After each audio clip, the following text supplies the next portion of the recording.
So we've made a better version of Caesar, and the next step is to make a better version of Morse code. To do this, we're going to have to use a dictionary. Now, a dictionary is it's like a special type of a list. But we haven't gone over lists, and we haven't gone over dictionaries. And if we're going to go over lists, we might as well go over tuples as well. So before we move into a better version of Morse, let's talk about some of these other things. So I'm going to create a new project, and let's call it Lists and Stuff. And spaces are bad, so let's get rid of these spaces. Lists and Stuff. Alright, and so I'll just create a new Python file. Right, so which one do I want to start with? I guess I'll start with a list. No, yes, yes. A list is a collection of things, like a grocery list or whatever. And the way that we define it is by the same way that we define pretty much everything else. So the name of this thing, like grocery, and then we're going to put it inside of these square brackets. And we could say like lettuce, tomatoes, potatoes. So we've got three things in here. They're all separated. Now, if we call this print grocery, and if we run it, well, I didn't put any quotes around it because it was looking for like variables or special words. So now if we run this, there we go, now it's happy. 3 strings in there, that's my list. Now I could have also chosen to do like numbers, like 1, 2, 3, and I can print this or run this, and now it's a collection of numbers. And I can even just Command Z to undo. I can have a mixture. Instead of having integers, I could have a float in there. This collection for this list, it can be different things, right? Now, how does this differ from a tuple? So to make a tuple, it's basically the same thing. We have no brackets. So if we run this, now it's a tuple. Down here you'll see it has these parentheses. We could have defined this as parentheses as well. Either way works. With parentheses, without parentheses, it's going to be a tuple. And as you can see, it allows mixed types once again, so integer, float, and string, and it's fine with that. Now, if they're basically both collections, what's the point of there being a difference? By the way, both tuples and lists are collections, since I didn't mention that yet. So why do we have both types? The biggest difference is whether or not it can be manipulated, whether or not it can be changed. The way that we often refer to this is mutable or immutable. A tuple is immutable, and a list is mutable. A list can be changed, a tuple cannot. Now, what do I mean by that? So, for example, if we want to like sort this, like right now it's kind of sorted already. But let's say that we move this around a little bit for 2.3 potatoes, 8 tomatoes. Let's see what happens. We're running a tuple right now, which is not changeable. So if we tell this to grocery.sort, and we try sorting this tuple, it doesn't like that. So the tuple object has no attribute for sort. However, if we switch this to using the brackets and we try running it again, well, one little issue is that we can't mix the strings and the floats. So if we delete the strings and we try it again, now it's fine. 2.3, 4, and 8, it sorted these out numerically. If we delete those and let's try putting in like radish, and I should make sure that this is not alphabetical already. Let's actually change this to apples and radish. Is that how you spell radish? I don't know. It doesn't matter.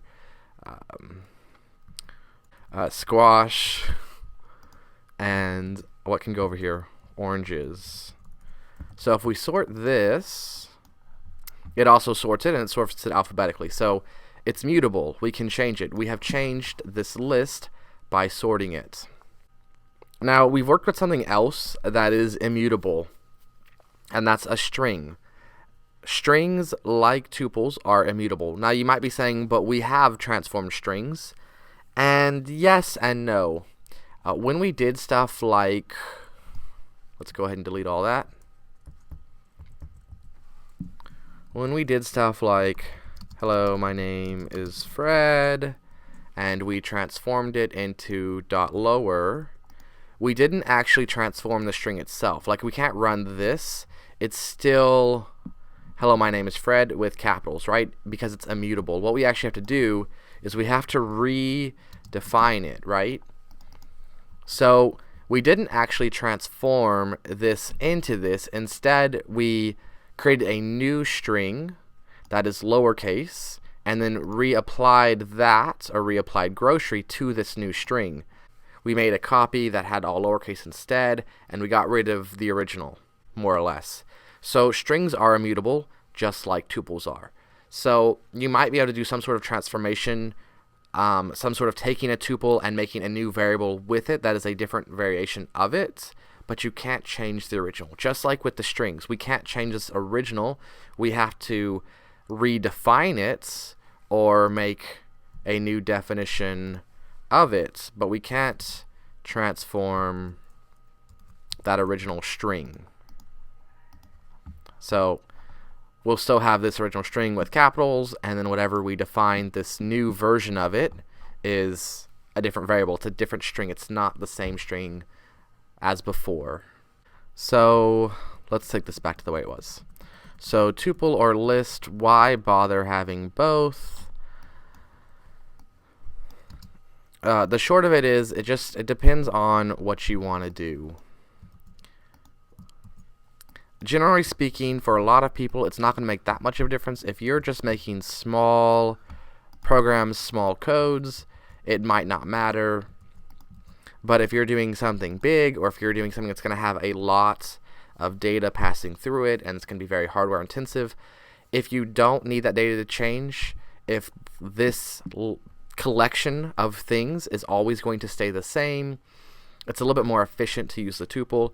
Also, if you don't want it to change, if you don't want them to be able to move stuff around, that type of thing, if you don't want the program to be able to shift anything, even if it's accidentally, a tuple won't allow it. So it just depends if that matters to you or not. Alright, so what can we do with these? I'm going to go ahead and rename these just for right now. We'll call this, we'll use snake case for right now. I'm a tuple, and this will be, I'm a list, and I'm defining the wrong ones with the wrong things, so that's okay. So we'll just switch those, and let's go ahead and delete some of this just so that it is easier to see everything.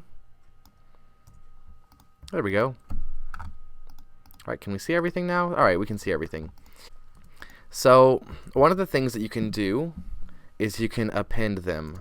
So I'm going to do I'm a list and dot append, and let's try carrots.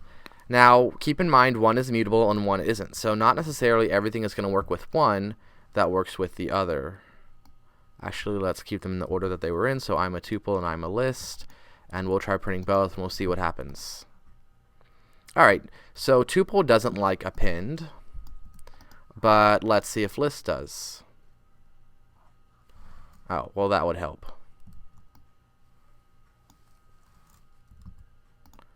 I'm a tuple, I'm a list. Alright. So, like I said before, tuple doesn't like append. And let's see, a list is fine with it.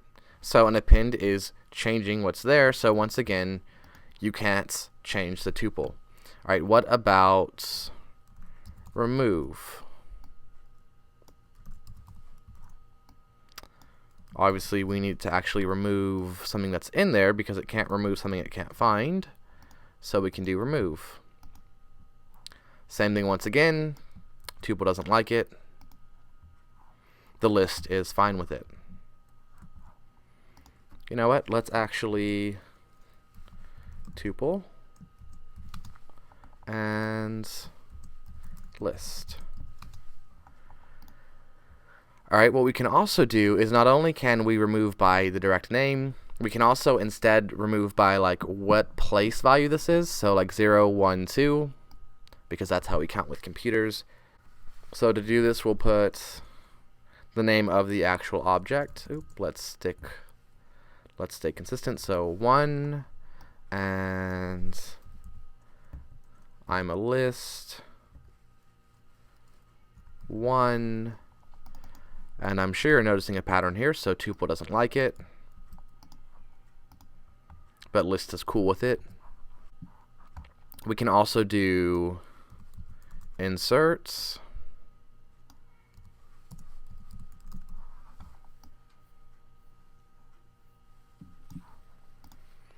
and so for insert we need to put where we want it to insert it. So that's the place value, and then we'll try out carrots again.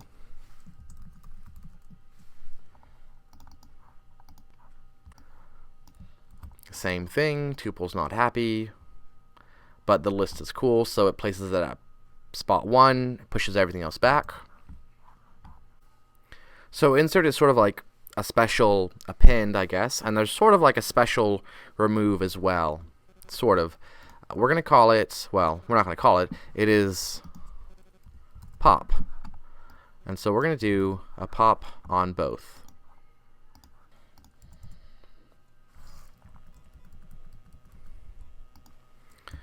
And so we can just put pop and parentheses if we want to. So we can do that to both. Oops. Pop. And if we run this, well, once again, tuple is not happy. So we'll cut that and we'll run it. And now we can see that list is missing potatoes. Now, if instead we put a value in here, so like 1, now we see that it has potatoes, but it's missing radish. So you might be saying, well, so pop is just like remove, right? Well, no, it's more than that, actually. So it didn't just delete this. It actually, like, took it. Sort of like defining a variable or something. It took it and it didn't do anything with it because we didn't tell it to do anything with it. But it did take that value. So, like, if I made a variable here called like first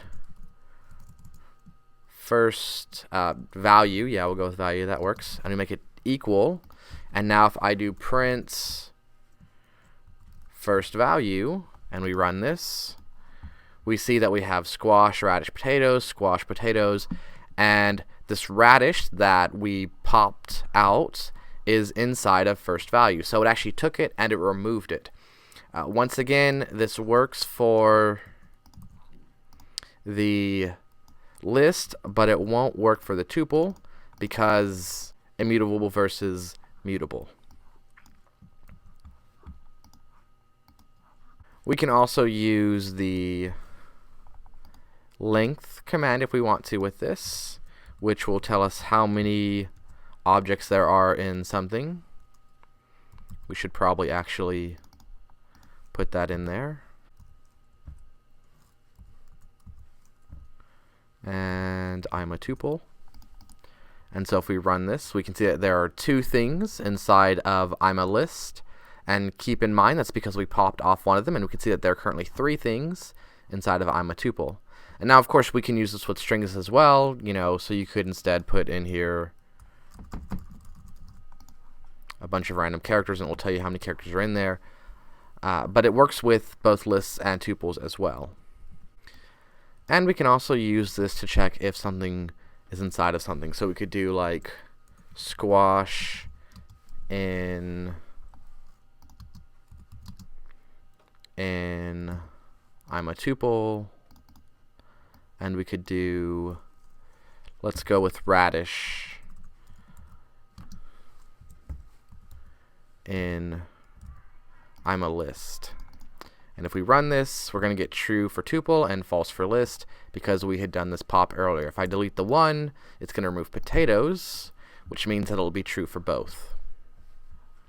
Oh, space. Space doesn't matter, but it bothers me. Instead of printing out the whole thing, we could also print out certain spots. So like here, and then we'll put the spot there, and I'm a list, and we'll put the spot there.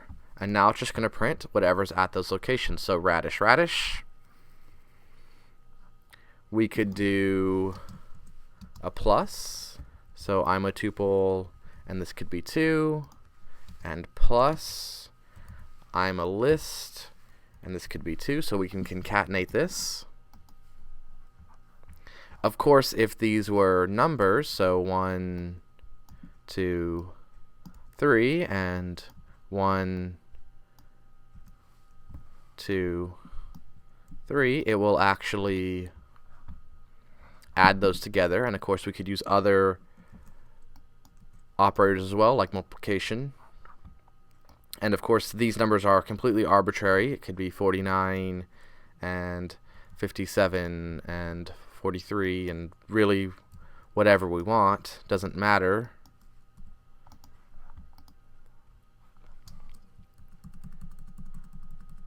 So we'll just get rid of all that real fast. We could also do a range. So instead of adding these together, we could do a range. So we could do like 1 to 2, which isn't very significant, which is obviously going to print both. Well, actually, no, it doesn't, because it goes up to 2 and then it stops. So if we did 0 to 2, then it would print the first 2 and skip the second one. If we add in some more values, tomatoes, we can add in some more tomatoes here. We can change this to 3, and we can run it again. If we change this to 4, it'll do that as well. We could have also just left this blank, and that would run it to the end. We could leave the front blank, and then it will start at the front and run until it gets to 3, which 0, 1, 2, 3, so up to potatoes. So we can do different things with this, depending on what you want to do, sort of similar to when we played the strings earlier. What we can also do too is if we want, we can find out where a certain thing is inside of this. So like if we want to know the value, we do dot index and then the name of that object, so like squash, and it should work with both because it's not transforming, it's just finding. There we go, so both of them are at spot 0. We could also do a count, and it will count how many times it can find it inside of that object. Now both of these are 1, but if I added squash in here again, now it's going to show it for twice for the tuple and only once for the list. There you go. So those are just a few of the basic things you can do with tuples and lists. And that seems like enough talk for now, so we'll cover dictionaries in the next video.